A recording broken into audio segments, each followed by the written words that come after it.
Welcome back to the channel, everyone. Jason here, and this is my review for Forsaken Realms, Vahrin's Call. It's an amazing, amazing story-driven RPG that I am absolutely in love with. And thank you so very much, Titan Rock. They sent over a copy of the game like 2 weeks early. So I've played through the entire game from start to finish, and thank you so very much for sending over a copy, because this game is freaking awesome. So long story short, I am loving this game. If you are into old school RPGs, like if you love the original Fable, like way back in the day Fable, this is probably going to be a game for you. So I'm not going to do any spoilers right now. I'm literally in a save that is like 20 minutes in, so I'm not going to show you anything that's like deep into the game. There might be a little bit of spoilers in the way of like game mechanics and things like that. So if you don't want to know anything about the game, then maybe skip the review. But this is going to be me kind of just showing off what this game is about and how it plays, and just like I really adore this game a lot. So this game, made by Titan Rock, is a really small developer. I believe they have 7 mainline actual developers at the studio. So it is not a huge like production value game, so don't think of it like a huge multi-million-dollar game. They've been working on this game since 2014. Small team just trying to get what they want out there in the world, and it is amazing. So when I say it is very similar to a Fable game, like imagine an RPG in 2008 or 2010.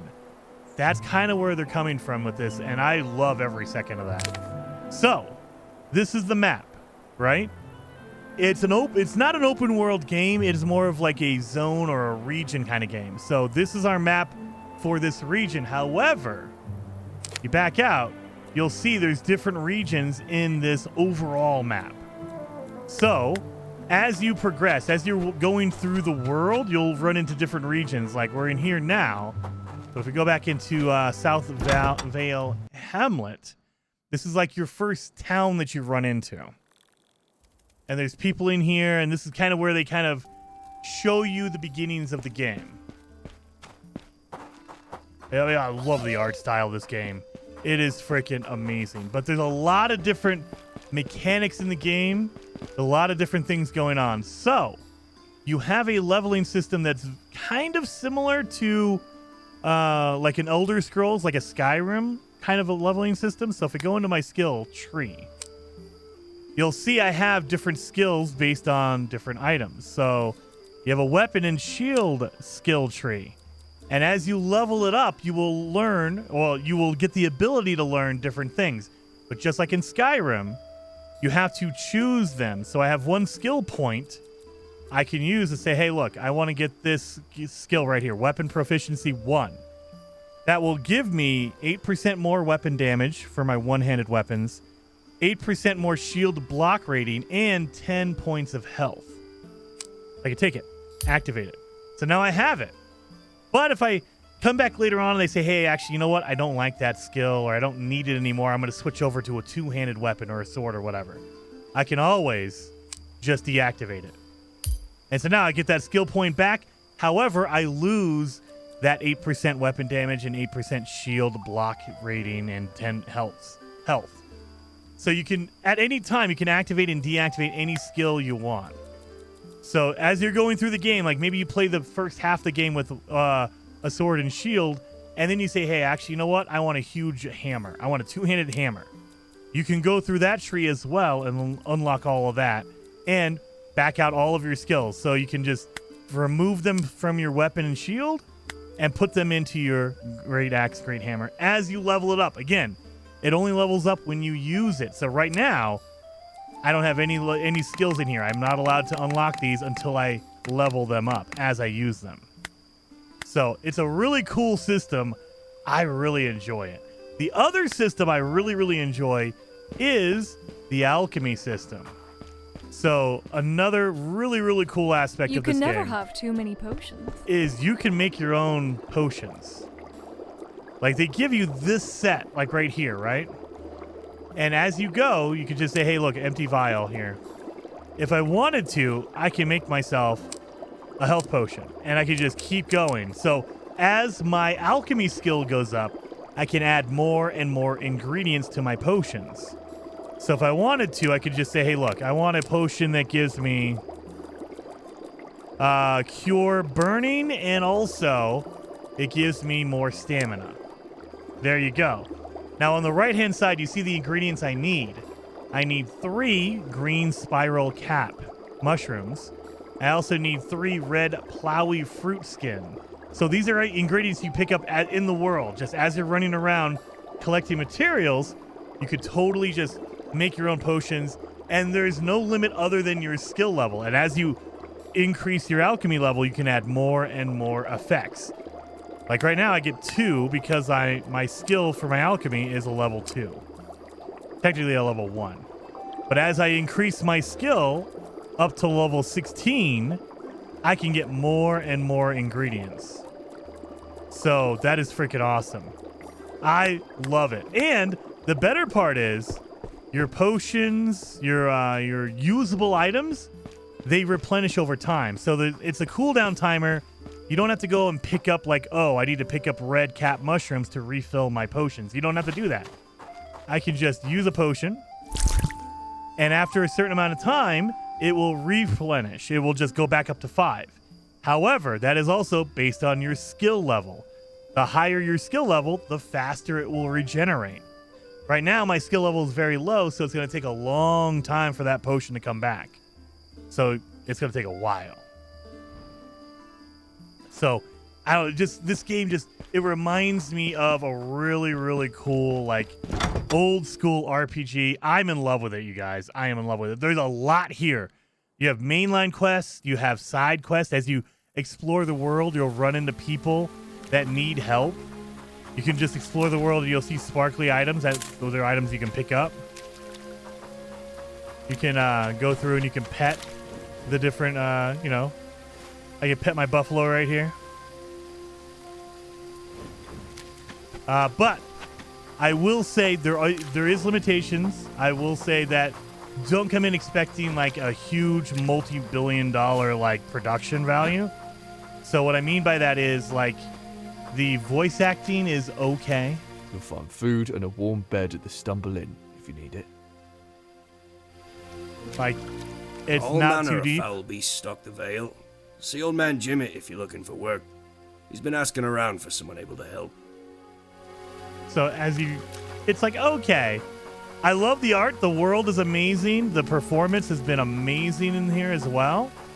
And then the other thing is combat. You'll notice I'm running around at the top left. I'm not using any stamina, right? If you dodge, you'll use stamina. But once you get into combat, that's when your stamina bar comes into play. So it's not quite a Souls-like game. Walk into this enemy right here. There you go. My block is using my stamina. Hit it. So it's not like over-the-top amazing combat. It's really good. And you do have enemies that will kill you. Oh my god, thank god. Okay, it didn't kill me. But you will have enemies that have resistances. So right now I have a one-handed sword and a shield. So I'm doing slash damage. Enemies will come in with extra armor that will be not impervious to slash damage, but you're not doing a lot of damage to them. And so you might need to switch out to like a big mace that does crush damage, or maybe you need to put an axe out that's going to do different kinds of damage. Off. Or this belongs to the Snatchers. Maybe you want to use magic in this world. So you have your ability tree as well. So right now, I'm very low level. I have a magic fireball. That's about it. So let's use a magic fireball. Like, if I go to my other magics, I have no ice, no earth, no alteration. So as we go through the game, we will learn different magics. But right now, I only have a fireball. But you can totally use magic on some enemies. And again, they might be resistant. To count your coin. There you go. You're not so Boom. tough. Boom. I can't do that. Now I'm out of magic. I need to focus in on this. You're You're not so. Done. All right. I almost died on that one. So there's another system that the combat is not Souls-like, but the game kind of is. So as you're running through the world, you will find little checkpoints. Let's see if I can find one around here. Do I have a checkpoint around here? I think there's one over here. Oh, he's going to chase me down. Oh my god, he's just going to chase me. I'll spill your guts! I think there's one in here. Right there. So these little stars are checkpoints right here. If you get close enough, you activate them. So the important thing is, this is a checkpoint. It's saved for me. Now, if I die, like to this guy right here. Oh, did he give up already? He might have. Well, let's see. I want to go and get into battle again and die. Or just die to a trap like that. I died, right? I can return to safety. It'll return you back to your last checkpoint. However, it will regenerate all of the enemies in the area as well. So every time you die, the enemies respawn. So now all these guys come back. I killed all these guys. There's a trap right there. So it's a really cool system. I really like it. While you still can!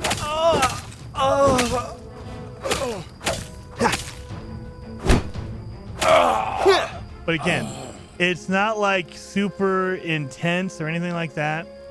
It's more of, hey, look, you know, if you die, reload, and the enemies are still there, but you get a pretty consistent save areas because there's a lot of checkpoints everywhere. There you go, leveled up. But you'll see as you go through the world, there's tons everywhere.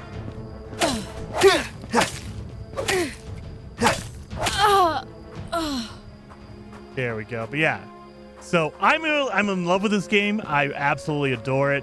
It is, I believe, $35 on PC only for now. So they have plans for a console release, but again, Titan Rock is a very small developer, and they said, look, we want to do PC first, make sure that is out, it's polished, it's good to go, get some feedback from players as they're playing through the game, and they want to release a console version coming soon, but no date or anything like that yet. I'm in love with it. Like, it's a $35 amazing RPG. You're going to get 15, 20 hours out of it. Like, if you mainline the main storyline, you just rush through it, you might be able to do it in about 15 hours. Like me, it took me 19 hours to finish my playthrough. So we go back to the main menu here. I can show you my main save. I'm level 80 at 19 hours and 19 minutes playtime. I have beat the game in a little under 20 hours. But again, depending on if you do side missions and you're collecting and upgrading your material or your armor, things like that, it will take longer. So, like, it's so good. I can't say enough about this game. It is so amazing. I absolutely love it. If you guys are into a retro RPG, this game is it fills in that gap for me. Like, it filled in my Fable, like, itch that I had. So absolutely love it. Absolutely adore it. You guys, highly recommend if you're interested. Go out, check it out. Hopefully you guys liked the video. If you did, hit that like button, and I will see you guys next time.